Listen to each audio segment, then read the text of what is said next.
comentada 9 e 10. Segue as correções. Questão comentada 9.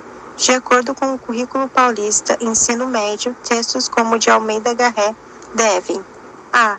Ser introduzidos nas aulas para fruição e conhecimento de modo mais sistematizado e com aprofundamento das relações com os períodos históricos, artísticos e culturais. B. Fomentar os momentos de fruição estéticas a partir das quais os alunos devem buscar outros gêneros para trabalhos comparativos, como filmes e histórias em quadrinhos. C. Ser discutidos em sala de aula depois de apresentada de forma sistemática a biografia do autor e as características da época para que os alunos tenham informações prévias. D. Ser eventualmente inseridos nos momentos de leitura literária, consolidando as práticas orais e auxiliando os alunos da decodificação do código escrito literário. Ou E. Assumir um papel secundário nas aulas, uma vez que o trabalho com os gêneros textuais em sua diversidade impõe a necessidade de explorar textos não só literários. A alternativa correta neste caso é a letra A, pois ela está de acordo com o que padroniza o Currículo Paulista, ao orientar os trabalhos como exemplos de textos clássicos literários. Neste caso, a leitura não deve ser abordada com foco apenas no estilo, mas também na análise e conexões com os textos históricos, artísticos e culturais.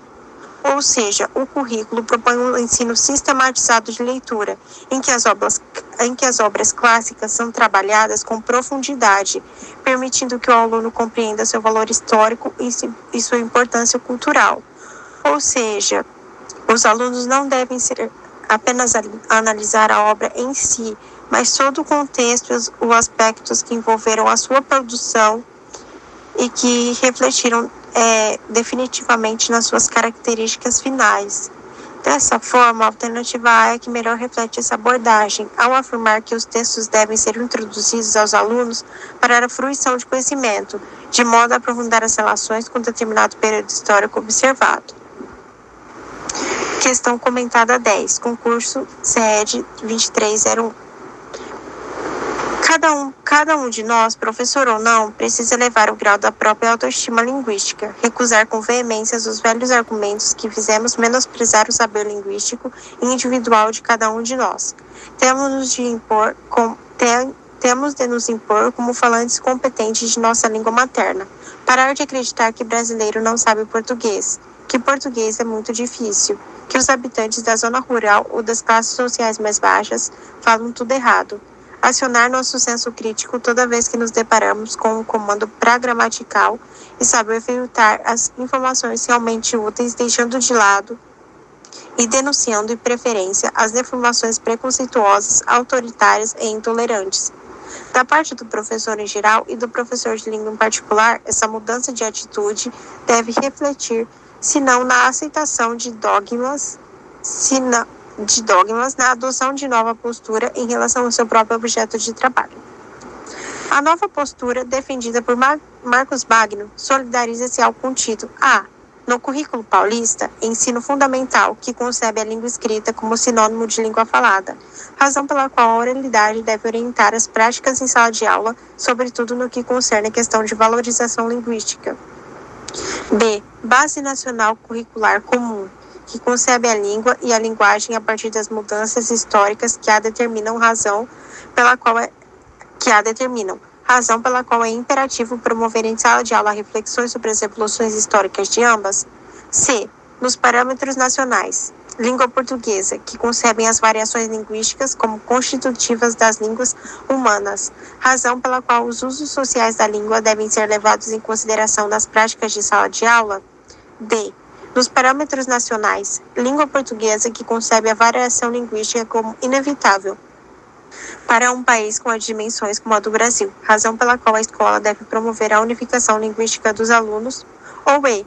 Na Base Nacional Curricular Comum, que concebe a língua como um sistema imutável de signos empregados na comunicação humana, razão pela qual deve ser perseguido em sala de aula o ensino da norma de prestígio social.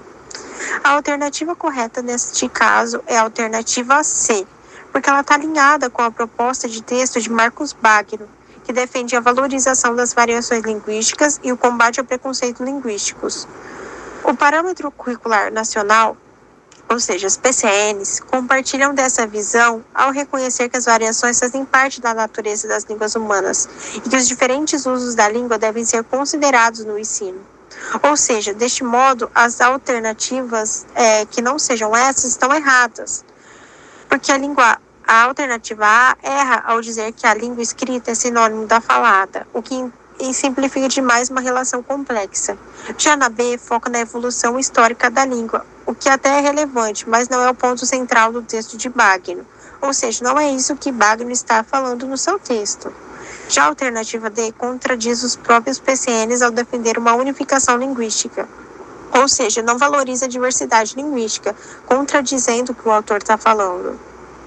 Já a E apresenta uma visão ultrapassada da língua como sistema fixo e defende exclusivamente a norma de prestígio, algo que o autor critica diretamente. Ou seja, a gente não só precisa valorizar a língua culta, como todas as outras. Ela não deve ser o único parâmetro.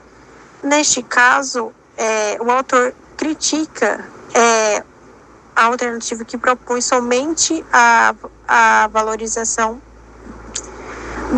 de apenas um sistema de prestígio, que é a norma culta, deixando de lado as outras normas. Então, é por isso que a alternativa C é a correta. Muito obrigada.